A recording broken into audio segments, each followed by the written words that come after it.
He was moved into a special unit out of the Northern Nevada Test Range, where the nuclear weapons testing took place.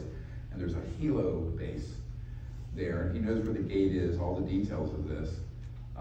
And this was recent. This was in 2005.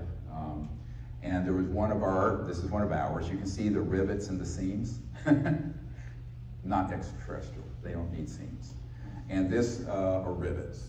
I'll tell you how they're manufactured later.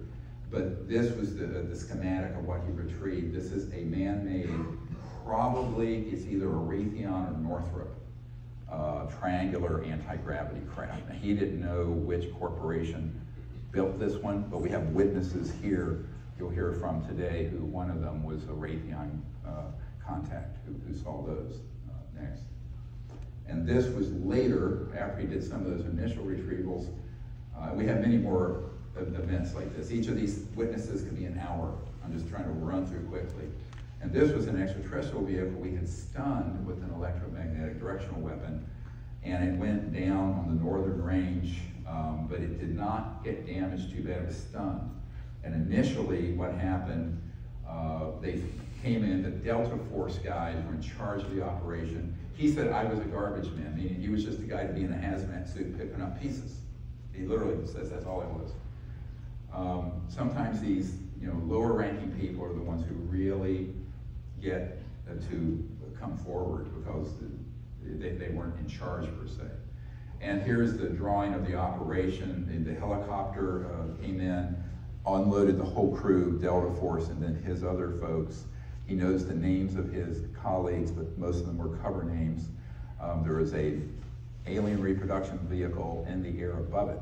At some point, this thing started glowing and coming back alive, and this man-made ARV took off, boom, because it knew it needed to get out of there.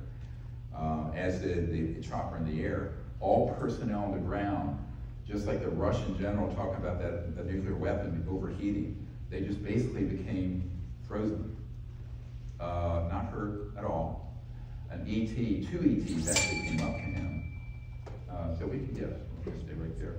And then what happened is, when it started doing this, shortly thereafter, after he had a little bit of communication with these two ETs, they were teleported instantly.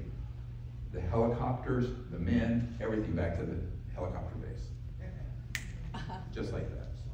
And the ETs had heard soul, but they got moved them on, and they warned him that you need to immediately stop doing this. We're not going to put up with this anymore. It was a very clear message to this.